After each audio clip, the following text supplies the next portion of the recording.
Story zone, তোমার অনুভূতিদের খুঁজে নাও এখানেই। অন্যমনস্ক আফতাবকে আরিফ প্রশ্ন করল, তোমার টেলিফোনের প্রেম কত দূর? আফতাব কল্পনার ঘোর থেকে বেরিয়ে আসে, জবাবে বলে, দেখা দিয়েছে, সাথে কিছু সময়ও দিয়েছে। বাহ, তাহলে প্রেম জমে ক্ষীর। এখনো দ্বিধা আছে? কেন ভাই? সময় দরকার, হুট করে কিছু হয় না। কোনো কমিটমেন্টে আসিনি। ডাইরেক্ট বিয়ে, কোনো কথা নেই। আরিফের কথায় বাঁকা হাসে আফতাব। বিয়ে? খুশবু করবে তাকে বিয়ে? করার কোনো কারণ তো দেখছে না সে। ভাগ্যের সঙ্গ লেখা আছে কিনা তারও কোনো নিশ্চয়তা নেই। তবে বিয়ের শব্দটি শুনে বেশ ভালো অনুভব করছে আফতাব। আরেক দফা হাসলো, আরিফের পানে চেয়ে বলল, শুরু হওয়ার আগেই একটা ঝামেলা বেঁধে গেছে। কি ঝামেলা? জানতে চায় আরিফ। ফেরার পথে খুশবুর সাথে কথা বলেছি, বিদায় নিয়েছি, এই আর কি। সেটা বাবা দেখে ফেলেছেন। খুশবুকে নাকি সরাসরি প্রশ্নও করেছেন। বুঝতে পারছি না বাবা কিভাবে নেবেন বিষয়টাকে। আমি কি বলে দিব তাদের? আরিফ ব্যঙ্গ করে আফতাবের দিকে তাকিয়ে বলল, কি বলবেন ক্যাপ্টেন আফতাব মির্জা? খুশবুর কথা? হ্যাঁ, খুশবুর কথাই কি বলবেন? বলবো যে আমি খুশবুকে। কথাটি অসম্পূর্ণই রয়ে গেল। শব্দ অধর অব্দি এসে থেমে গেল। আর চোখে চেয়ে বুঝল আরিফের মতলব। সরাসরি শুনতে এই নীতি প্রয়োগ করেছে। আফতাব কপাল কুঁচকে নিতেই আরিফ হেসে উঠল। মন গহ্বর থেকে অবলীলায় বাক্য এলো, অন্তরালে মোহে ডুবেছি ক্যামেলিয়া ফুলের। বিরতির সময় আর 5 মিনিট বাকি।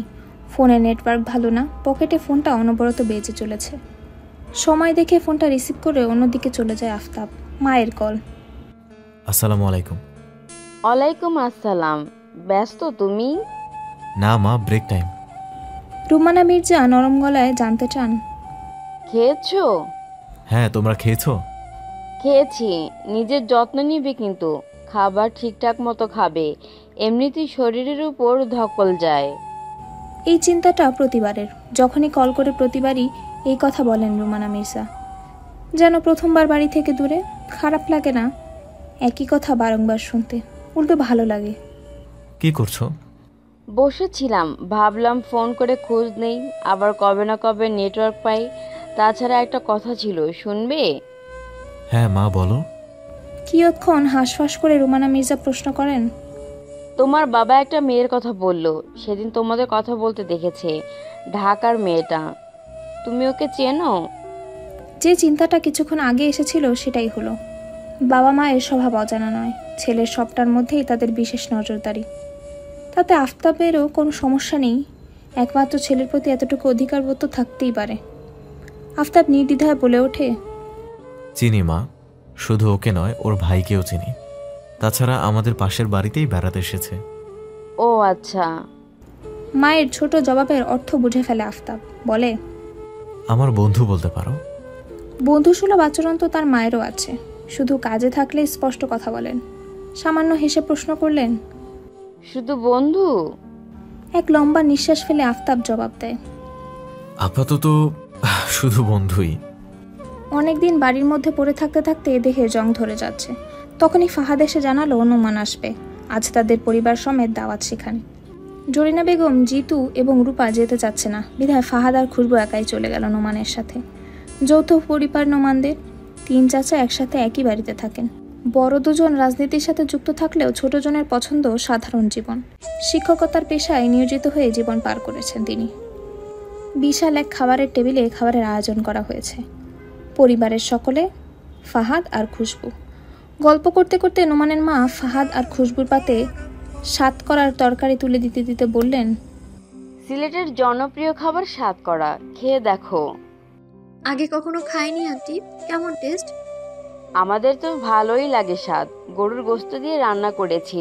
আমাদের সিলেটে সবাই শখ করে খায়, খেয়েই দেখো না কেমন লাগে। খুশবু খেতে শুরু করলো। তার দেখা দেখি ফাহাদও। প্রথমে অদ্ভুত মনে হলেও ধীরে ধীরে মুখে স্বাদ আসছে। একদম ভিন্ন, বেশ ভালো লাগলো খেতে। খুব ভালো হয়েছে আন্টি। বিনয়ী হাসি ছুড়ে নোমানের মা। খাওয়া দাওয়ার পর্ব শেষে ছাদে আড্ডা জমে তাদের। নেহা তাদের পুরো বাড়িটা ঘুরে ঘুরে দেখিয়েছে। চায়ের কাপ ধরিয়ে নেহা বলল, ছবিগুলো এখনো দিলেন না? ফাহাদ হাসলো। পকেট থেকে পেন ড্রাইভ বের করে নেহার দিকে এগিয়ে দিয়ে বলল, নাও, ছবি না যেন আলিবাবার খাজানা। ধন্যবাদ। আপনাকে অনেক জ্বালাতন করলাম না? তা তো অবশ্যই। এর বিনিময়ে কি করতে পারি আমি? ফাহাদ দুদিকে মাথা নাড়িয়ে বলল, এত এত খাবার খেয়েছে তোমার মা, বিনিময়ে কিছু চাইলে লোভী দেখায়। দুজনেই একত্রে হেসে ওঠে। খুশবু কিছুই বুঝতে পারছে না। জিজ্ঞেসু নয়নজোড়া দুজনার দিকে ঘোরালে তাকে সবটা খুলে বলে ফাহাদ।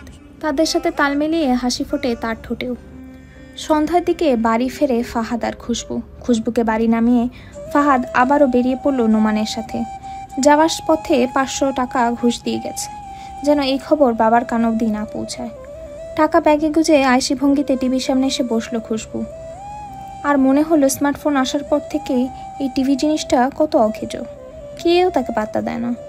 ঘরে থাকার পরেও অপ্রয়োজনীয়। খেলা দেখার সময় আবার তার প্রয়োজনীয়তা মনে পড়ে।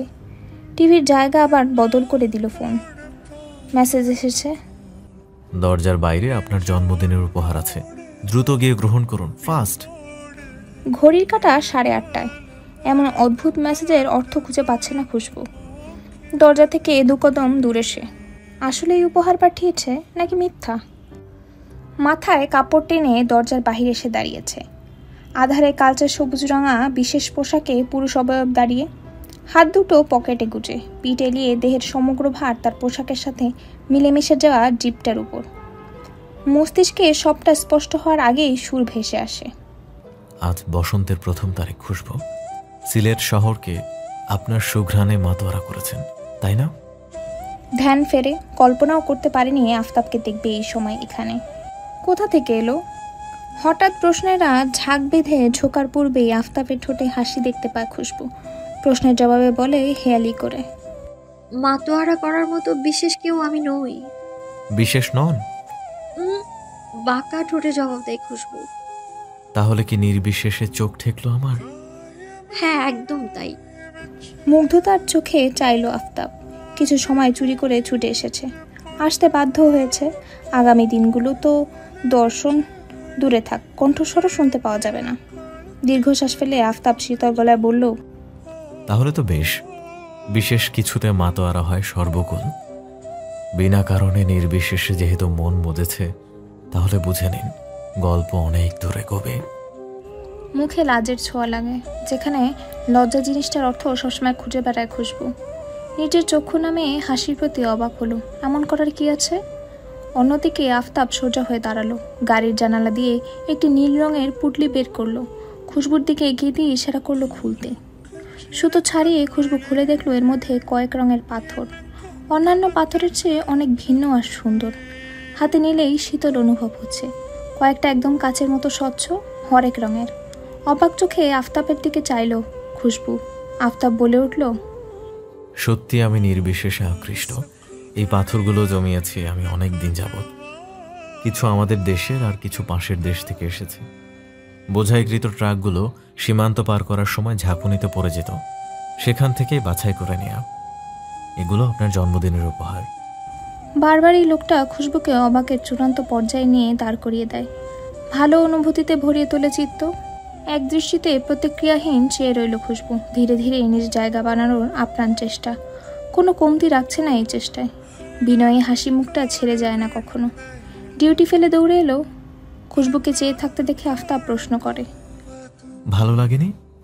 পলক ঝাপটায় খুশবু, বলে, আপনার মাথাটা খারাপ ক্যাপ্টেন আফতাব মির্জা। খুশবুর সম্মুখে এসে দাঁড়ালো আফতাব। দূর থেকে তৃষ্ণা মিটছিল না। তাকে চোখে ধারণ করার ব্যাকুলতা বাড়ছে। কে জানে কয়েকদিনের দূরত্ব কি করে মানবে অস্থির চিত্ত। হারিয়ে যাবে খুশবু এই কিছুদিনে, নাকি অপেক্ষায় থাকবে? চোখে চোখ রেখে মলিন সুরে আওড়ায়, আমি হার্ট সার্জনকে দেখেছি তার রমণীর জন্য হার্ট পেশেন্ট হয়ে ঘুরতে। প্রকৌশলী একজন যান্ত্রিক পুরুষকে দেখেছি আবেগে পুরে ছাই হতে। দক্ষ একজন পাইলটের হাতে কাঁপতে দেখেছি যখন তার ওড়ানো প্লেনে বসেছিল তারই প্রিয় কেউ। পুরুষের মাথা মন সবটাই এলোমেলো হয় বিশেষ না নির্বিশেষ কোনো ব্যক্তিত্বে। আমার জন্য চলে এলেন? এসেছি কারণ দূরত্বের পূর্বে সাক্ষাৎটা জরুরি হয়ে উঠেছিল। শুষ্ক ঠোঁট ভেজায় খুশবু। এলোমেলো উড়ে চলা চুলগুলো বিরক্ত করছে। তবে ঠিক করার ইচ্ছে জাগলো না। মাথার কাপড় পরে আছে ঘাড়ের কিছুটা উপরে। জল করা জিজ্ঞাসা দৃষ্টি জানতে চাইলেও দূরত্ব। আগামীকাল পাহাড় গহীনে হারাতে হবে, যেখানে কোনো নেটওয়ার্ক পাওয়া যায় না। উচ্চতায় চোখ ফিরিয়ে শুধু দীপ্ত সূর্য আর শুভ্র চাঁদকে ভীষণ কাছে মনে হয়। পাহাড়ে যাচ্ছেন? হ্যাঁ। কথার ঘোর ছড়াচ্ছে খুশবুর মাঝে। আপনা আপনি মুখ থেকে বেরিয়ে এলো, কবে ফিরবেন? জানি না খুশবু, অপেক্ষা করবেন নাকি নিজের শহরের ব্যস্ততায় হারিয়ে যাবেন? চোখ নামিয়ে ঠোঁট কামড়ে ধরল খুশবু। কোনো জবাব দিল না। বিষণ্ণ হচ্ছে মন ধীরে ধীরে। সেনাবাহিনীর সদস্যর জীবন সহজ নয়। পরিবার পরিজন কারোরই আটকানোর ক্ষমতা নেই। জবাবের আশায় নেই আফতাব। শুভ্রতা ঘেরা মুখে উত্তর আছে, যা খুঁজে নিয়েছে আফতাব। আমি জানি অপেক্ষা করবেন, আসি। একটি পাথর বের করে আফতাবের দিকে এগিয়ে দিল, হলুদ রঙের। আফতাব অবাক চোখে গ্রহণ করে। খুশবু বলল, এটা আপনার। আল্লাহ হাফিজ। বাবা মায়ের সাথে দেখা করে যাব, আপনি ঘরে চলে যান। খুশবু মাথা দুলিয়ে উল্টো ঘুরে পা বাড়ায়। কিছু পথ এগিয়ে ফিরেও চেয়েছে। দরজাটা খোলাই রাখলো। জিপটা তাদের বাড়ির কাছেই দাঁড় করানো। পায়ে হেঁটে নিজের বাড়ির দিকে গিয়েছে। অবশ্যই রওনা হলে এখানে আবার দেখা মিলবে। অন্যদিকে আফতাব ভাবছে কি বাহানা দেবে বাবা মাকে। কি কারণে এসেছে? বাড়ির কাছে এসে বাবা মায়ের সাথে দেখা না করলেও তো অন্যায়। অধিকার তো তাদেরই প্রথমে। মাথার মধ্যে মিথ্যে বুদ্ধি এঁটে হাঁটা ধরল। কলিং বেল চাপতেই রুমানা মির্জা এসে দরজা খুলে দিলেন। সম্মুখে ছেলেকে দেখতে পেয়ে আশ্চর্য হলেন। হঠাৎ না জানিয়ে তার আগমন। ছেলের বাহুতে হাত রেখে প্রশ্ন করলেন, কি রে বাবা? কিছু জরুরি জিনিস ফেলে রেখে এসেছিলাম, নিতে এসেছি। আগামীকাল থেকে তো পাহাড়ি এলাকায় ডিউটি, সাথে তোমাদের সাথে দেখাও হলো। পেছন থেকে রফিকুজ্জামান এসে প্রশ্ন করলেন, আজ আক্তার এলো না যে, তুমি এসেছো কেন? আমার সাথে আসা তোমার পছন্দ হয়নি বাবা? আহা, সেটা বলিনি, প্রতিবার তো আক্তার আসে। আফতাব ঘরে ঢুকতে ঢুকতে বলল, আধ ঘন্টা সময় আছে, কিছু খেতে দাও। রুমানা মির্জা তাড়াহুড়ো শুরু করলেন। দ্রুত ছেলের জন্য হালকা নাস্তা বসিয়েছেন। যতটুকু সময়ের জন্যই আসুক না কেন, তার মধ্যে তাড়াহুড়ো দেখা যায়। কি রেখে যে কি করবেন, মাঝে মধ্যে রেগে যান স্বামীর ওপর। কি দরকার ছিল একমাত্র ছেলের মাথায় সেনাবাহিনীর ভূত চাপানোর? দূরে থাকলেই দুশ্চিন্তা শুরু হয়। রফিকুজ্জামান পায়ের উপর পা তুলে বসেছেন। আফতাব টিভি অন করে দেখতে লাগলো। সময় সুযোগ পেয়ে প্রশ্ন করলেন, কি খবর তোমার? আফতাব দৃষ্টি ঘোরায় রফিকুজ্জামানের দিকে। জবাব দেয়, ভালো। কিছু সময় নীরবতার পর আকস্মিক আবারও বলে ওঠেন, শোনো, আমি তোমার বাবা। আমি জানি তুমি এমনি এমনি আসোনি, তোমার আসার পেছনে কারণ আছে একটা। তীক্ষ্ণ দৃষ্টি ছুঁড়ে বললেন রফিকুজ্জামান। আলগোছে হেসে আফতাব জবাব দেয়, অবশ্যই কারণ আছে, বললামই তো, দরকারে কিছু ফেলে রেখে গিয়েছিলাম। আর তোমাদের সাথে দেখা করার ইচ্ছে হলো যাওয়ার আগে। সেখানে নেটওয়ার্ক নেই, তাই কলও করতে পারবো না। আর কোনো কারণ নেই? কোনো জবাব দেওয়ার আগেই নাস্তা নিয়ে হাজির হন রুমানা মির্জা। তাড়াতাড়ি যা পেরেছেন তৈরি করে এনেছেন ছেলের জন্য। সর্বপ্রথম চায়ের কাপটা তুলে দিল আফতাব। বাবার চায়ের কাপটা অন্য হাতে তার দিকে এগিয়ে দিল। নত কণ্ঠে বলল, বাড়ি ফিরে কথা বলে এই বিষয়ে বাবা। ঠিক তো? রফিকুজ্জামান ফিরতি প্রশ্ন করলেন, হ্যাঁ ঠিক। হ্যালো ডিয়ার লিসেনার্স, আপনারা শুনছেন স্টোরিজ অন প্রেজেন্টস ধারাবাহিক পর্ব গল্প। আমাদের সামগ্রিক প্রচেষ্টাকে উৎসাহিত করতে লাইক এন্ড কমেন্ট করতে ভুলবেন না। Thank you. কোনো জবাব দিলেন না। কঠোরতা শিখেছেন এই পেশা থেকেই। অন্তরের মধ্যে জমানো দুর্বলতা নিজের পরিবারের কাছেই প্রকাশ পায় না। তবে তার ছেলেটা তেমন নয়। যেখানে যেমন অনুভূতি প্রকাশ করা প্রয়োজন, সে ঠিক তেমনভাবেই নিজেকে আত্মপ্রকাশ করে। কোনো দ্বিধা নেই তার মধ্যে, কোনো বাধা নেই। এই মুহূর্তে কথা বাড়ান না। সময়ের স্বল্পতা তার আছে আফতাবের। ঘর থেকে কিছু জিনিস নিয়ে বেরিয়ে পড়ল। যাওয়ার পথে আবারও একবার মিষ্টি হাসি ছুড়ল খুশবুর দিকে। উঠানের দরজার দিকে মুখ ঘুরিয়ে বসে আছে এখনো। বিশ্বাস আরও দৃঢ় হলো, সে নিশ্চয়ই অপেক্ষা করবে। কলেজ পড়ুয়া মেয়েদের মধ্যে বাচ্চামো স্বভাবটা প্রায়ই পরিলক্ষিত হয়। খুশবুকেও দেখেছে ফাহাদ। সেই সময়টা ছিল বেশ আবেগপ্রবণ। ধীরে ধীরে ঠিক হয়ে গিয়েছে। ভুল সঠিক ধরতে পারার জ্ঞানটা দেরিতে এসেছে। আধুনিকতায় অভ্যস্ত অনেকবার ভুল করেই ফেলে। নেহার সঙ্গে আলোচনার এক পর্যায়ে ফাহাদ বুঝতে পারল তার মন খারাপ। তার বন্ধুদের দল যাচ্ছে ট্যুরে। সবার বাড়িতে অনুমতি আছে, তবে তার বাড়িতে নেই। এই নিয়ে সরাসরি দুঃখ প্রকাশ না করলেও কথার ধাঁচে ঠিক আন্দাজ করে ফেলেছে ফাহাদ। বারবার বলেই যাচ্ছে সে বড় হয়েছে, কেন তাকে তার বড় ভাইয়ের মতন স্বাধীনতা প্রদান করা হচ্ছে না? কথার এক পর্যায়ে নেহা বলল, আমি কি উচ্ছৃঙ্খল মেয়ে? আমি আমার লিমিট জানি। আমি সেখানে গিয়ে এমন কিছুই করব না। আমাদের সাথে সব মেয়েরা যাচ্ছে, বড় আপুরাও যাচ্ছে, আমি গেলে কি সমস্যা আপনি বলুন। ফাহাদের ইচ্ছে হলো বলতে সে গেলে অনেক সমস্যা, তারপরও বলল না। এখানে কাট কথা এখন লাভ হবে না, প্রয়োজন ঠান্ডা মস্তিষ্কে। ফাহাদ জবাব দিল, তুমি উচ্ছৃঙ্খল মেয়ে নও। যেমন সব মেয়েরা ভালো হয় না, তেমন সব পুরুষরাও ভালো হয় না। আমরা সাবধানে থাকলেই হবে। বিপদ আসলে সাবধানতা দেখে আসে না। আমরা খুশবুকে কখনো বাইরে একা যাওয়ার অনুমতি দেইনি। যেখানে গিয়েছে হয়তো বাবা মার সাথে ছিল, নয়তো আমি।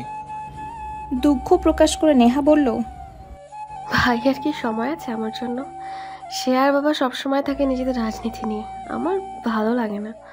পরিবারকে সময় না দেওয়া অবশ্যই ভুল। চিন্তা করবে না, আমি নোমানকে বোঝাবো যেন তোমাকে নিয়ে ঘুরতে যায়। শুনবে না? সিলেটের মতন একটা জায়গায় থেকে ঘুরতে যেতে চাও বোকা মেয়ে? আমি হলে কখনো এই শহর থেকে বাইরে এক কদম রাখতাম না। নেহা ফটাফট জবাব দিল, আমাদের ক্ষেত্রে জিনিসটা অন্যরকম। এখানে থেকে অভ্যস্ত, সিলেটের খুঁটিনাটি সব জায়গা ঘুরে দেখা হয়েছে, তাই আর মন টানে না। কিন্তু তোমার এটাও মাথায় রাখতে হবে, সমাজে এমন পুরুষ আছে যারা সব সময় নারীর ক্ষতি করার চিন্তায় থাকে। কিছু সময় বড়দের কথা শোনো, ভবিষ্যতে ঠিক ইচ্ছে পূরণ হবে। যদি না হয়? হবে ইনশাল্লাহ। প্রতিদিন টুকটাক তাদের মধ্যে আলাপ চলে, বন্ধুর বোন হিসেবে কথাবার্তা বলে ফাহাদ। তবে নেহার মনে এসেছে ভিন্ন অনুভূতি। ফাহাদের প্রতি ক্ষুদ্র পরিমাণ ভালো লাগা কাজ করছে তার। প্রতিদিন বিভিন্ন বাহানায় কথা বলার জন্য প্রস্তুত থাকে। মাঝে মধ্যে মনে হয় বেহায়াপনা করছে, আবার কখনো এই বেহায়াপনাকে প্রশ্রয় দিয়ে ভালো লাগাকে নিজের মধ্যেই আবদ্ধ করে রাখতে ইচ্ছে করে। সুপ্ত অনুভূতি আড়ালেই ভালো, বেশি প্রকাশ করলেই বিপদ।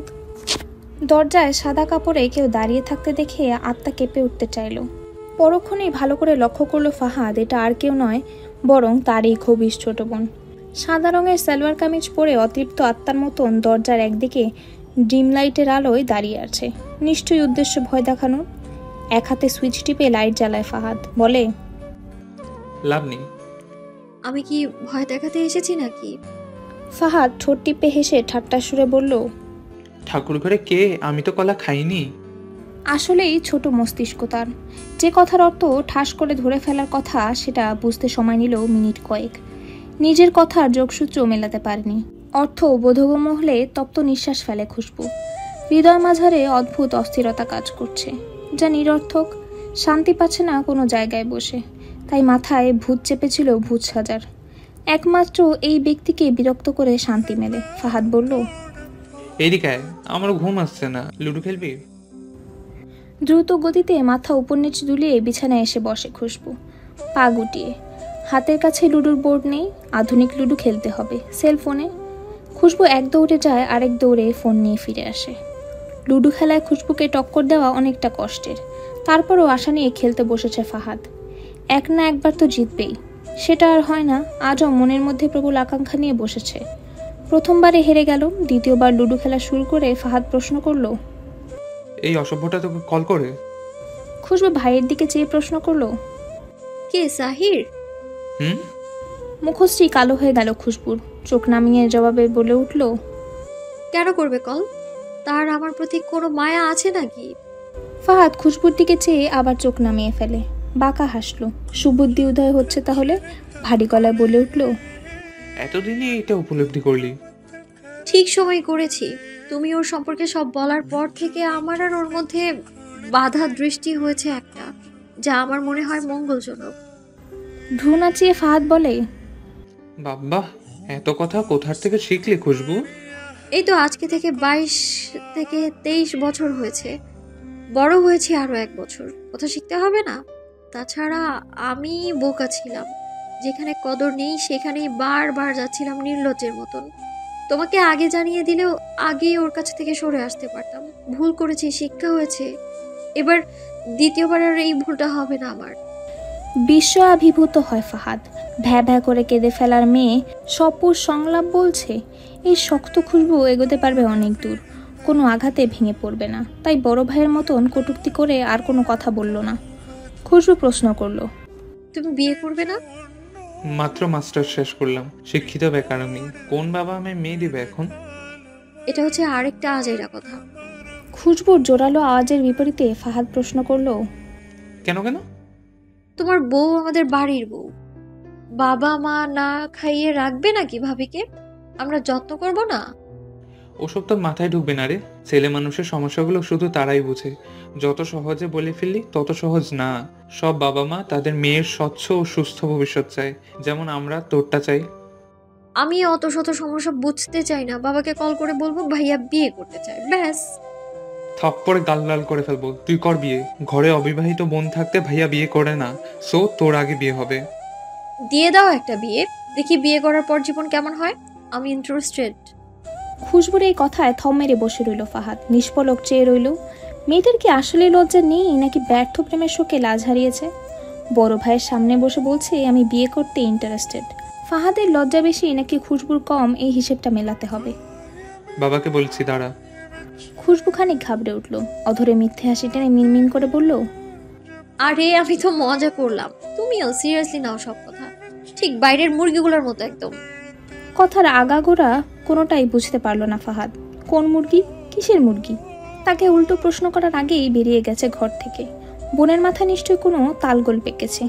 আজকাল হেয়ালিপনা মাত্রাতিক্ত দেখা যাচ্ছে তার মধ্যে। পাহাড় গহীনে নীরবতা কাটল একাধিক বুট জুতোর খচখচ আওয়াজে। তমসাচ্ছন্ন ভয়ানক প্রকৃতিতে এক চাঁদ আর টর্চ লাইটের আলো। সীমান্তের একাংশে টইল পড়েছে। কয়েকদিন এখানেই অতিবাহিত করতে হবে। সুবিধাজনক জায়গা পেলে ঘাটটি স্থাপন করবে। 10 মিনিটের বিশ্রাম নিয়ে নিয়ে অনেক পথ পাড়ি দিয়েছে। দিক নির্দেশনা দিচ্ছে খোদ আফতাব, সাথেই 24 জনের সেনাদল। রাত 3টে নাগাদ লক্ষ্যে এসে পৌঁছালো। জায়গা খুঁজে নিয়েছে ক্যাম্প বসানোর জন্য। গাছের আড়াল থেকে আকাশের দিকে চাইলে বোঝা গেল বৃষ্টি হতে পারে। আরিফের দিকে আদেশ ছুড়ল, বৃষ্টি হবে বোধহয়, বিশেষ সেফটি মেনটেন করতে বলো বাকিদের। আমি সামনের দিকে এগোচ্ছি। কয়েকজন ক্যাম্প স্থাপন করছে আর বাকিরা আফতাবের আদেশ মতো ছড়িয়ে ছিটিয়ে গেল চারিদিকে। দুর্গম এলাকা, অনেকটা পিচ্ছিল। বৃষ্টি হলে ভোগান্তিতে পড়তে হবে তাদের।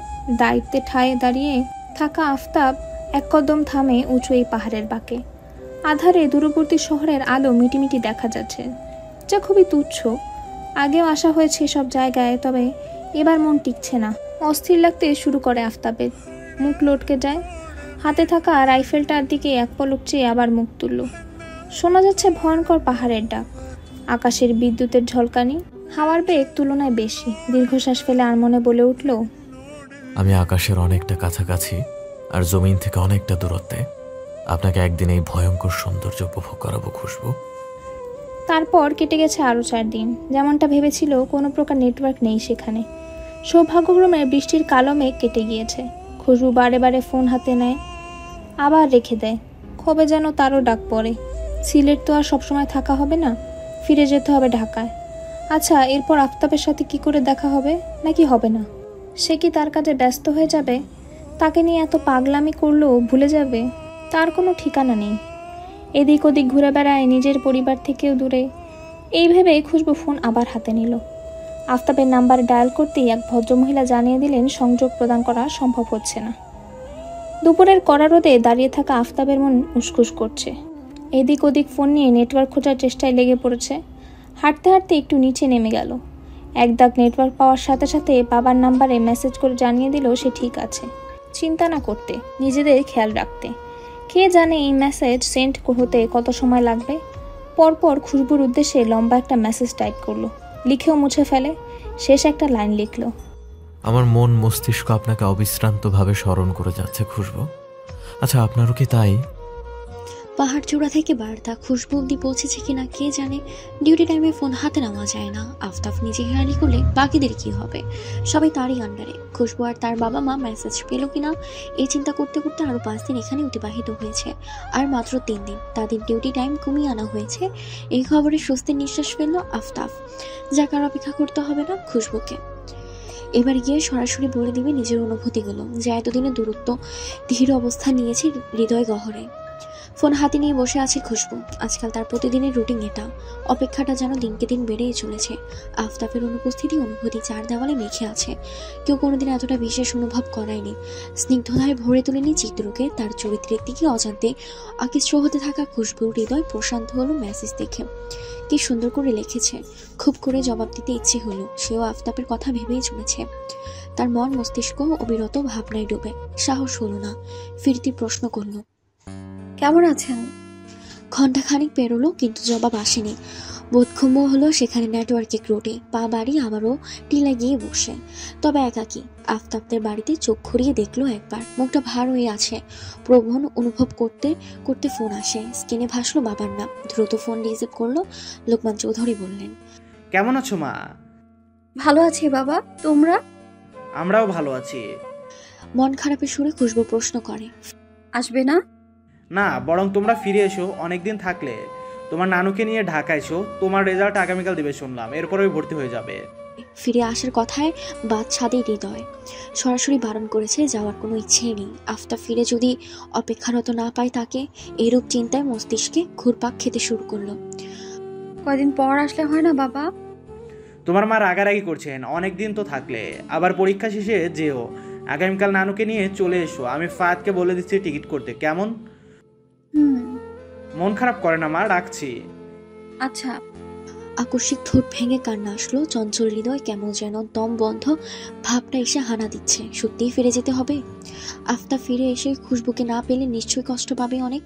কত আশা আকাঙ্ক্ষা নিয়ে বলে গিয়েছিল। ভরসার ভানি চুড়ে বলেছিল তার বিশ্বাস খুশবু অপেক্ষা করবে। খুখু কাশের আওয়াজে ধ্যান ভাঙলো খুশবুর। তড়ি ঘটিতে মুখ ঘুরিয়ে পিছনে রফিকুজ্জামান মির্জা দাঁড়িয়ে আছেন। আফতাবের বাবা খানিকটা ভীত হলো। উঠে দাঁড়াতে চাইলে থামিয়ে দিলেন তিনি। বললেন, থাক থাক, বসেই থাকো। না আঙ্কেল, সমস্যা নেই বলে উঠে দাঁড়ায়। রফিকুজ্জামান দু হাত পিছনে বেঁধে দাঁড়ান। খুশবু জড়সড় হয়ে তার ঠিক সামনে দাঁড়িয়ে। তিনি প্রশ্ন করলেন, ভালো আছো? সেদিন তোমাকে প্রশ্ন করেছি, তুমি কিছু মনে করেছিলে? না আঙ্কেল, আমি কিছু মনে করিনি। তোমার নামটা জানতে পারি মামুনি? এমন ভারী গলায় মামুনি ডাকটা শুনে অদ্ভুত লাগছে। আফতাব বলেছিল তার বাবা ভীষণ রাগী, যদি নাম জেনে বাড়িতে বিচার দেয়। জবাব না দেওয়াটা অভদ্রতা। খুশবু গলা ভিজিয়ে বলল, খুশবু চৌধুরী আমার নাম। সুন্দর নাম। তোমার বাবা মা কি করেন? ঢাকায় বাবার নিজস্ব বিজনেস, মা গৃহিণী।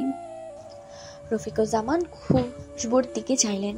অস্থির দেখাচ্ছে তাকে। স্মিত হাসলেন কেন যেন ভয়টা কেটে যায় তার। জানতে চাইলেন, তুমি কি ভয় পাচ্ছ আমি প্রশ্ন করছি বলে? খুশবু মাথা দোলায়, না বোধক উত্তর দেয়। ভয় পেলে কি মুখ ফেটে বলে দেওয়া যায়? রফিকুজ্জামান আবার প্রশ্ন করেন, কতদিন আছো সিলেটে? আমাদের বাসায় আসবে কেমন? ঘুরে যেও। বাবা ফোন করেছিলেন আঙ্কেল, আমরা আগামীকাল ফিরে যাব।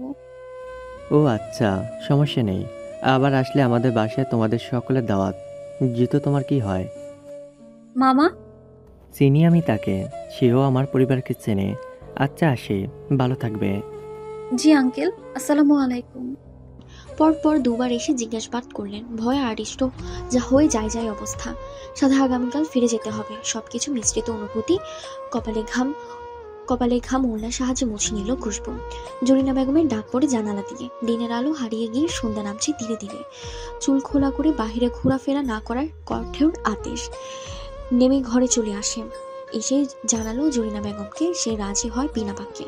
অনেকদিন ঢাকা যাওয়া হয় না। এইবারে সব আত্মীয়দের সাথে দেখাও হবে। খুব উৎসাহের সাথে আলমারি থেকে কাপড় বের করে নিজের ব্যাগে গোছাতে শুরু করলেন। সাথে ফাহাদকে অনলাইনে টিকিট করার কথা জানিয়ে লোকমান চৌধুরী আদেশ মোতাবেক সে আগামীকাল দুপুর 3টার 3টে টিকিট করেছে। সবকিছু এত তাড়াতাড়ি হয়ে গেল যে খুশবু স্বস্তির নিঃশ্বাস ফেলার সুযোগ পাচ্ছে না। আমার ব্যস্ত শহরে ফিরে যেতে হচ্ছে ক্যাপ্টেন। বাবার আদেশের কাছে বাধ্য আমি। সিলেটের প্রাকৃতিক ফাল্গুনের গান অনন্য সৌলভ, অসাধারণ।